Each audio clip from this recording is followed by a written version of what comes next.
YouTube. But if you are on iTunes, please leave a rating and a review. It will help us out tremendously. And of course, visit us on thesportscast.net, thesportscast.net for the latest and greatest in sports. Also, we are live on DAB Digital Radio. So you can definitely listen to us on a live radio format. You go to thesportscast.net and you can definitely visit us there. This episode is brought to you by Insta Bible app. You can download the Insta Bible app on the iOS App Store. And of course, you could get it for iPhone only. It's been one heck of a week for the NFL. The first cases of coronavirus happened all within one team, the Tennessee Titans. And of course, they've rescheduled the game to week 7. Several players and staff were infected, contracted the coronavirus, and the protocols are sitting in. This was supposed to happen eventually and happen in week 3. Today, we have 2 contributors joining us today is Jeff Favre and Ryan Christa. Welcome to the Sportscast. Appreciate it, Santiago. Glad to be here. So the Tennessee Titans and Pittsburgh Steelers will be playing, I believe 13 weeks straight because they have a bye week this weekend. We'll start with Ryan. Ryan, what was your first reaction when you heard the news, and what do you think about the scheduling issues? Well, I mean, it's never a good thing, on was it Monday or Tuesday, and you hear that in your first initial reaction, not just the Titans, but they just played a game against the Vikings. But luckily, it seems to just be isolated with the Titans, which is not great, but it's a good that it hasn't spread. But like you said, this, the way Roger Goodell, they have plans for this. I mean, really, the plan was them to actually play Monday or Tuesday night, but with the additional infections that the Titans had, there's no way they could play this game this week, according to the league. So, but yes, 13 straight weeks in the NFL is very grueling, and it'll be interesting to see if it takes long-term effects in both the Steelers and the Titans. Jeff Favre, go ahead, Ryan. But I just think I don't know if this will be the last time it's going to happen. The disease isn't going away right now, but there's a lot of protocols. But it's going to be everybody's got to be flexible. It's 2020. Jeff, what are your reactions? How do you think the NFL has handled this already? I think they've done a good job. And if anybody thought that there wasn't going to be any outbreaks with any teams, I think that was probably unrealistic from the beginning.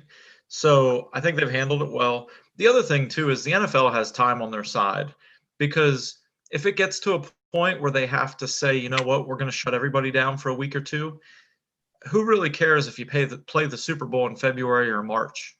As a fan, I'll still watch it. You know what I mean? If the playoffs end up getting pushed back or something like that, I don't think it'll come to that, but I do think that plays in their favor, knowing that they have time. You just continue to do the right thing and follow your protocols.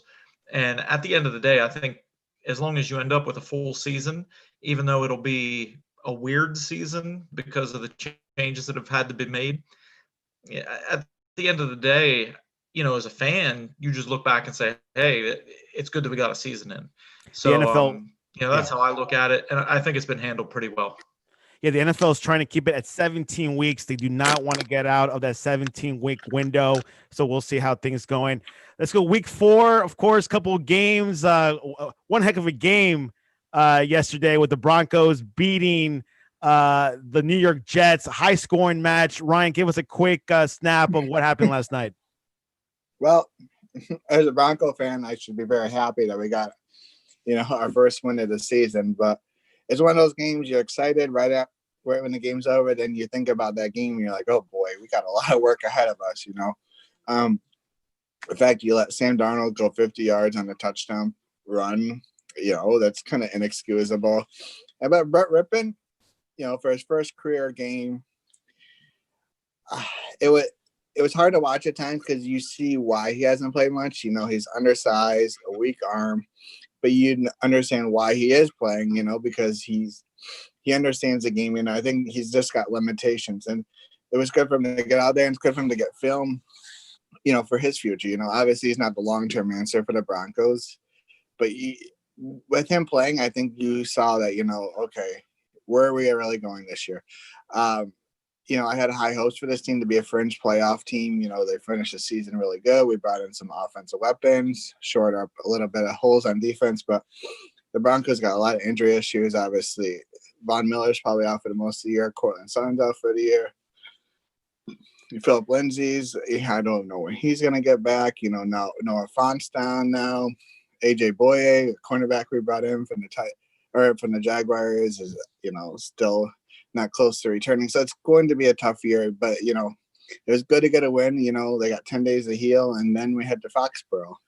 Jeff, the Jets are 0-4. Is Adam Gase's days are numbered, or is he also pushing for Trevor Lawrence tanking season? I haven't seen a lot that would make me want to keep Gase as a head coach. It's hard to watch. I saw, even a few of the ESPN personalities were tracking on Twitter just something as simple as putting a guy in motion. And I want to say throughout the first, I could be a little off on this. I think they said the first 30 plays, only 3 plays did they use any kind of motion. Now, if you watch an offense run by Andy Reid or Kyle Shanahan or a multitude of other play callers, they use creative ways to get their receivers quality matchups, create running lanes, all those things. And with Gase, it just feels as though you don't get any of that. And, I'm still on the bandwagon that thinks Sam Darnold, it could be a quality talent, but we have no way of knowing because he's just put in this horrible situation. The Jets are in trouble. They just had a complete reset, but it feels as though you've already driven the car off the cliff, so I don't know where they go from here, but like Ryan said, the Broncos have 30% of their salary cap on the IR, and you still lose a home game to them. And that's not to bash the Broncos, but I'm just saying you're playing a team that's more beat up than anyone, and you're playing at home on a short week.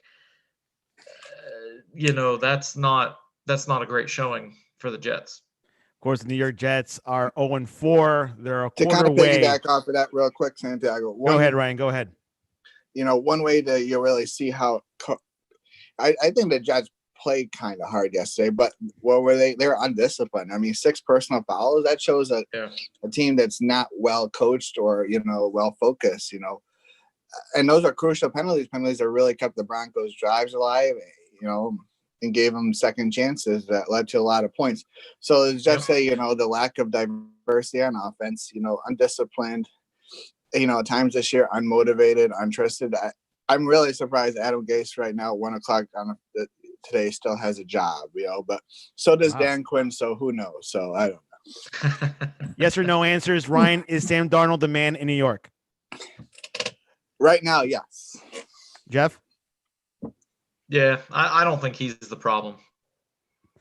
All right, let's go into this weekend's matches. Let's go first with the Saints at Detroit. Of course, Detroit has been struggling also with the Saints. Jeff, who do you think has that matchup? I was encouraged that Detroit found a way to finish a game. They beat the Cardinals, who to that point hadn't lost. And Detroit is another one of those Jekyll and Hyde teams that for a quarter they play really well, and then for the next quarter they don't. And the Saints, I've watched 2 of their games now. And you don't want to overplay the dead arm thing with Breeze, but you can't just dump it off to Kamara every other play. And Kamara's a great player. Don't get me wrong. He's a great player. Great for fantasy. And if they get Michael Thomas back, that'll help because he can turn some of those shorter throws into larger gains. I'm going to say the Lions, and I very well could be wrong on that, but I don't like how the Saints are playing right now. Ryan, do you share Jeff's philosophy? Absolutely. It's crazy. Drew Brees, one of, year after year, one of the leading yards per game, players in the NFL has become, a check down Charlie, as Jeff had said, I think a lot has to do with Michael Thomas not being there. That's a guy who catches 100 balls a year. And, they don't have a lot of explosive players other than Kamara at times on offense. But with that saying, the Lions are one DeAndre Swift catch in week 1 away from being 2-1 and really being in heat for the NFC North. So I'm gonna go with Jeff too. I'm gonna go with the Lions with the victory today. It's Matt Stafford. Hopefully Matt Stafford has a good arm on Sunday. Let's go with the Chargers at Tampa. There is no Fournette in this game. Will it matter, Ryan? No, I'm going to go with the Buccaneers. To me, this, after that week 1 clunker, I think against the Saints, which the more you look at the Saints is, how did the Buccaneers, look like that? But the Buccaneers defense is, playing head and shoulders better than they played in several years. They're flying to the ball. They're putting pressure on the quarterback. And the offense, Tom Brady is being Tom Brady in the sense of what we've seen the last couple of years, control the offense. Are they dynamic? Not necessarily, but, getting the ball to Evans, and now Gronkowski was back in the action last week after limited touches the first couple weeks. It's not, without Fournette, yes, you lose the power run game, but you still got Ronald Jones. You still got LaShawn McCoy, for third downs. I just, but then you go and you look at the Chargers. You go 2 weeks ago, they take the Chiefs down to overtime, and very well should have won that game. And then they go and you're playing a hobbled Panthers team, and you have a clunker. But that's what happens when you got a rookie quarterback up and down. I'm going to go with experience in Tom Brady and the Buccaneers winning. Jeff, you've seen this Chargers team play. Can they go up against Tampa Bay and beat them? Well, could, but not likely. I mean, the Chargers defense is loaded. They did just put Chris Harris on the IR, so that's less than ideal. Because he was playing pretty well so far for them. I like the Chargers defense a lot, but they're always so beat up. They just manage to always have these injuries everywhere, year after year. And Justin Herbert, look, he's made some big time plays and big time throws, but he's still a rookie. And you always ask yourself, with a guy that's only played a couple games, is there a bigger advantage to him seeing more, or is there a bigger advantage to defensive coordinators seeing more of him? So we're going to start to get into that water where we find that out. And my initial feel, I think he's going to be a guy that makes some big plays and makes some eye-opening throws, but I still see him as a guy that's going to turn the ball over too much. Not saying permanently, but at least as a rookie. So I like the Bucs too. With the Saints kind of struggling, Ryan, do you see the Bucs taking over the NFC South? Yeah, it'd be interesting. I think I'm not quite sure what week they play again, but I would definitely think the Buccaneers will be improving. They are improving, and that's what happens. You bring in a new quarterback, as experienced and Hall of Fame worthy as Tom Brady, but with a limited training camp and offseason, it's going to take time for new quarterbacks to get adjusted. I think you saw that in week 1, and then week 2, they improved. And then, seeing firsthand against the Broncos last week, he had control of the offense, control the game. He's not a game manager per se, as you limited Tom Brady, but he's managing the game quite well. And that's what Bruce Arians, I think, wants. They had a guy in Jameis Winston who could make all the throws last year, but he was also making all the throws to the other team too. So, while he was dynamic at times on offense, they don't want that. They want to, manage the game, control the game. And that's what you're going to get Tom Brady. As season goes on, I think you'll see the Buccaneers as a whole get very competitive, and definitely, I think, turn into the favorite in the NFC South. Jacksonville at Cincinnati, Jeff. This is a low-key game. Jacksonville lost pretty bad against the Dolphins last week. Cincinnati came after a tie with the Eagles. Who do you have in this matchup? I like the Cincinnati battles. I mean, I'll say that for them. I just hope they don't get Burrow killed behind that offensive line. I mean, some of the shots that he's starting to take, that one hit that he took from Malik Jackson looked like an outtake from the Water Boy. I mean, he got wrestling moved, catapult, just drilled. So with all that said, I'll take the Bengals because Burrow has at least given them a chance most weeks. And the Jags, even though the Jags did start out a little better than maybe what we anticipated, I think they're going to be pretty up and down this year. So I like the Bengals. Ryan, will we see more Chenault with Jacksonville? What's going to happen this weekend? They need to get the ball. That game against the Dolphins, I had high expectations after the first 2 weeks for the Jaguars and Gardner Minshew. And I think not having DJ Shark, on the outside definitely hurt the Jaguars. So, yes, they need to get the ball to Chenault, and they got to be able to run the ball with Thompson, and find that balance, because that's when Gardner Minshew is at his best. But, if this is a game, this is a make or break game for the Jaguars, because you're going against, the Bengals, who are winless this year. They got a tie, but, this team is, struggling to finish games. It's do or die for a Jaguar, and like Jeff said, Joe Burrow is fighting. He's a competitor out there.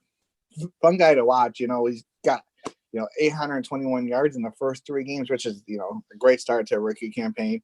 But I'm going to go with Gardner Minshew and to pull this out.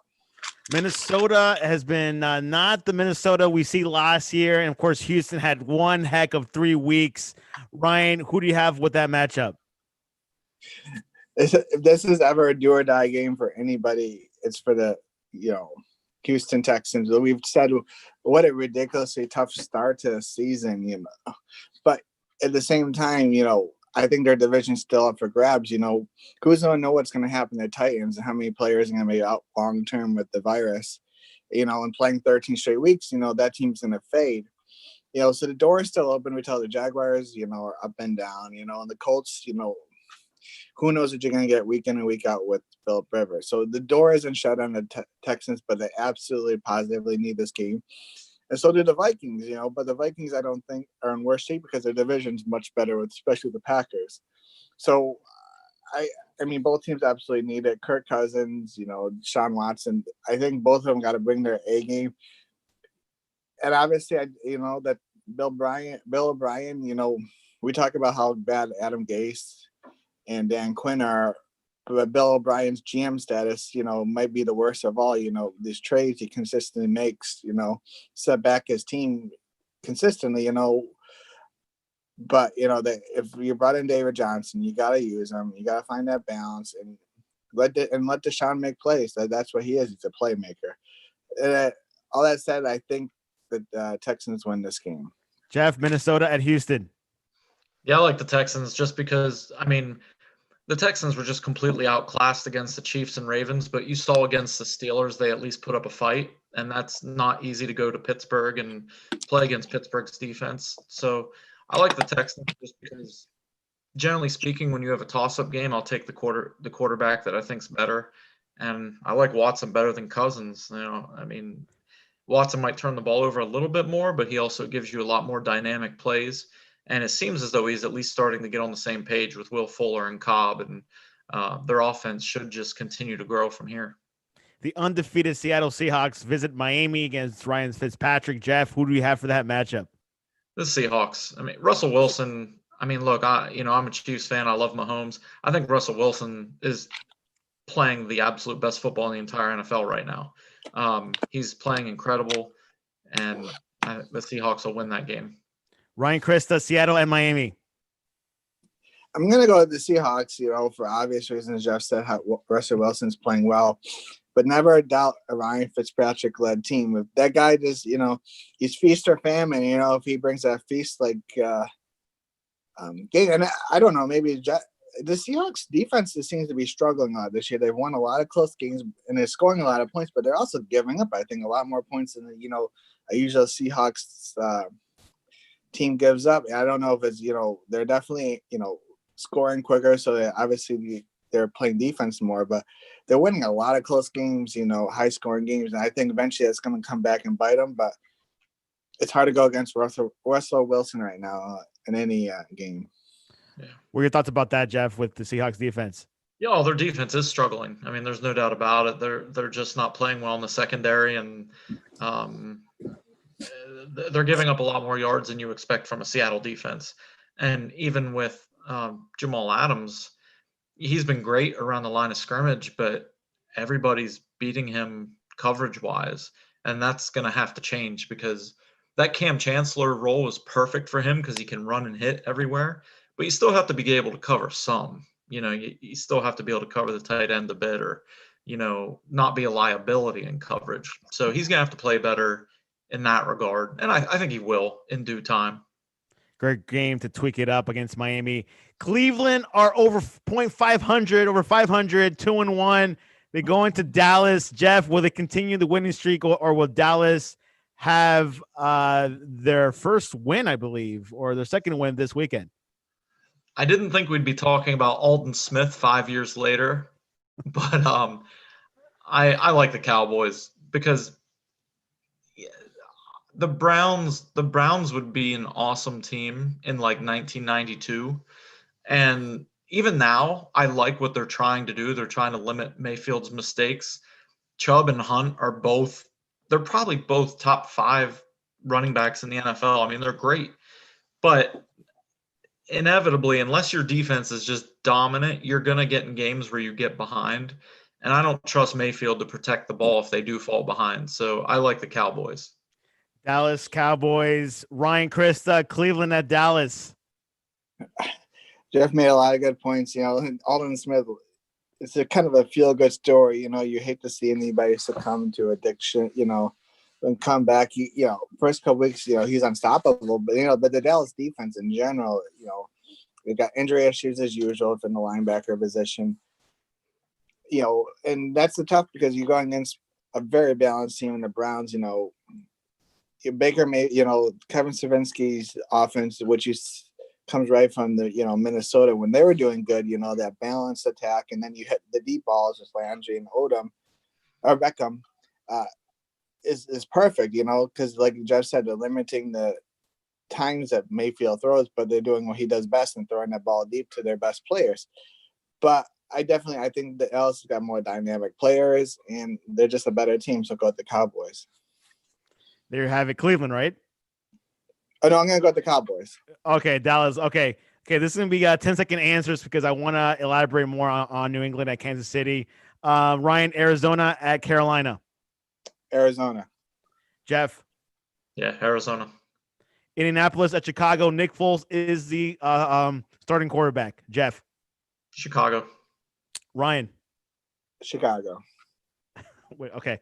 Baltimore at Washington. Chase Young is out. Does that make a difference, Ryan? Yeah, but that there's still, you're going against a pretty mad Ravens team after Monday night. So I think the battle of the DMV goes to the Ravens. Jeff, the Ravens are beat up. Will they beat Washington? Yeah, they're still going to beat Washington. Yes. Giants at the Rams. The Rams almost beat Buffalo. Ryan, what do you think will happen in that matchup? Oh, I think the Rams start to feel good about themselves again.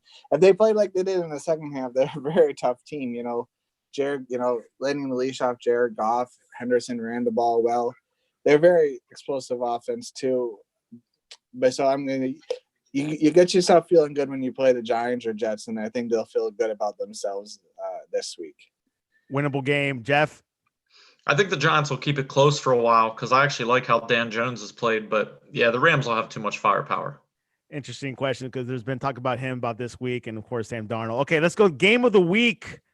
Not by Jeff's choice, but by default. New England at Kansas City. Cam Newton looking good so far. Jeff, give us a breakdown. That game, the first half, and especially the first quarter, is going to tell us a lot because Belichick's strategy against Kansas City has always, or at least since Mahomes has been around, has always been the same. Try to keep the Patriots offense on the field as much as possible, jam and mug the heck out of the Chiefs receivers and force them to consistently beat man coverage. Now, I think the Chiefs are built better to do that now with Clyde Edwards-Helaire, and it's harder to play that way when you have to account for the running back position. But I'll be interested to see how that plays out because the Patriots defense is still really good. Their offense, I'll say this, the game can go one of two ways. If the Patriots are able to have long drives and score, then it could be a tightly contested game. But this also feels like a game, if the Chiefs do jump out to a lead, the Patriots will be in a lot of trouble because they're not equipped to play from behind. And they did against Seattle. I know, they made a nice comeback there. But the Chiefs defense has actually played fairly well. Not to say they haven't had any issues, but the second half of the Chargers game and the second half of the Ravens game, they really didn't give up a whole lot. So the defense has played pretty well. Their pass rush has really come around. And Cam Newton, if you keep him in the pocket, he can make a lot of throws, but I don't know that he's going to beat you enough to keep up with Mahomes. So I think the Chiefs will win, but I don't think it'll be a blowout or anything like that. I think the line of 7, like I could picture a 31-24 or 31-28 type game, all said and done. That sounds pretty accurate. Ryan, are you optimistic with New England? Whenever Bill Belichick's on the sidelines, you feel optimistic because I feel like he loves to rise to the occasion. I feel like he's probably been in the lab all week. I don't, like Jeff said, you can't keep the Chiefs down for 60 minutes, but you can come up with a game plan and give yourself some time in the first half, slow them down, which I think they've done in the past. The Chiefs are, the thing about the Chiefs is, with Clyde Edwards-Helaire, and I think their defense every year is getting better. They're tougher and tougher out each year. Yes, their offense is still got firepower everywhere. But I think the evolution of this team is how much better their defense, how hard it is to score. What they did to Lamar Jackson last week, was awesome for that team. As a Broncos fan, that scares the heck out of me. I don't know when we're going to beat them again. But for the future of this team, is being balanced. I think being able to find a consistent running game for the future is going to keep Patty Mahomes in this league a lot longer, being able to let him be a thrower instead of, running around and making all these crazy plays. I know we're drifting away from this game itself, but I just love the direction of the Chiefs going future, not just this year, but forward. In this game, I think, like Jeff said, they'll keep it close, but I think they'll really be able to shut down Cam Newton, the Chiefs, make him one-dimensional too. I think this is a game, it might be even tied at halftime. The Patriots might be even winning, but I think the talent level of the Chiefs, the ability to score, their speed, you just can't slow them down for 60 minutes. And I think the adjustments that the Chiefs will make throughout the game will give options, for Mahomes and friends. And I think they'll win by 2 scores. Jeff, you agree? Any comments? No, I like what Ryan's saying. I 2 scores is aggressive, but certainly, like I said, I agree with the fact that it very well could be a very close game or even, like tied at halftime. But the beginning of the game is going to play a huge role because, again, if the Chiefs do jump out to a lead, the Patriots just aren't built to play that way anymore. They're built to kind of be in these slugfest type games. So, But Belichick, the one thing about him is he just controls the pace so well. And that's not to say Andy Reid doesn't, but Belichick is just so good at making you play how he wants to play. And that the matchup between him and Reid will be a great one. We'll see who outcoaches who. And just one more thing about that, when you're the Super Bowl champion, you're going to get everybody's best shot every week. And I think that happened against the Chargers. They're learning to be the champions, and that doesn't take anything away how good the Chiefs are. It's learning to, each and every week getting the other team's best shot. So games may seem close for a little bit, not just this week, but beyond. But just the talent level of the Chiefs is what's going to separate them from the other teams in this league. There you have it. That's our Sunday afternoon 4:00 game. Okay, back to Warp Speed. Buffalo at Las Vegas. Ryan. Huge game for my local Buffalo Bills, and I think they go to 4-0 with a victory in Las Vegas. Josh Allen. Jeff, does Las Vegas have a chance? There's always a chance, but this is a game I think could get kind of ugly. I think the Bills could win big in this one. I'm thinking Las Santiago, Vegas. Santiago, do I need to send you a box of Josh Jacks? I don't mind. I take gifts, by the way. That's be perfect. Sunday Night Football, the question mark about Wentz versus at San Francisco. San Francisco has a full couple of injuries. Jeff, who do you got in that matchup? Until Wentz shows that he's out of his own head, I'm taking the Niners. The Niners are beat up, but they still have a lot of young talent. and Wentz just has to get right somehow. Jeff, Ryan, who wins in an empty Levi Stadium? I'm going to go with the 49ers, led by Mr. Nicky Mullins, the pride of Southern Mississippi. Does anyone know if Garoppolo will be playing this weekend? No. I don't think Okay. so. Making sure. Okay, guys. Game two and NBA Finals tonight. Jeff, who takes it, Heat or Lakers? Lakers. I mean, it was a long shot in the first place, and now the Heat are all sorts of beat up. So that's a bad recipe. Ryan Christa. I agree. I wish it'd be a great series because that's what we want as fans. But Santiago, I'm sorry about your local Heat team. Look, I don't blame you. Maybe Man. they can I steal a see game. the writing on the wall already. So yes. So we'll see. Low ratings, game one. Maybe game two will be better. Poll question of yesterday: what is your favorite homemade cookies to bake? Chocolate chip cookies, snickerdoodle, oatmeal, or sugar? Let's go with Jeff. Chocolate chip by a mile, man. Ryan Christa? Sugar. Sugar cookies. Oh. But on Christmas, or you do it throughout the year? I just love a good plain sugar cookie. I don't know about with sprinkles or not sprinkles. Sprinkles and frosting. Yeah. There you go. Anyways, Jeff Farver, what's the best way for people to reach you to talk to you about how close this Kansas City New England game will be? The best way to follow along is at JT Fulver on Twitter. And Mad Dog Report, what's the best way to reach you to request a recipe from you? Mad Dog Report 18, and I'm not giving away my secret sugar cookie recipe to anybody, Santiago. There you have it. I got to create one for Santiago, myself. and other news, it's been 5 years ago tomorrow that the last time I saw you. I just came up in my timeline and memories. Oh my gosh. Down in Gainesville, Florida. Yes. We got to do a reunion sometime. Maybe in Pittsburgh. That'd be a good place to. All right. Or maybe in Rochester. Anyways, I haven't been up to upstate New York. I've been to Buffalo, but I haven't been to Rochester. Anyways, maybe for a Bills game then. There we go. Yeah, Ryan Wilson Stadium, which they might change the name. Anyways, you can reach us at the Sportscast1 on Twitter or at the sportscast.net. And we might have a Champions League episode a little bit later in the day, but I gotta try to schedule that. And of course, you can definitely reach us for any tips. But definitely, guys, it was a great honor being for this Week 4 preview. Any closing words before we head off to watch the Kansas City New England game? Just enjoy, guys. Have a good weekend. Ryan?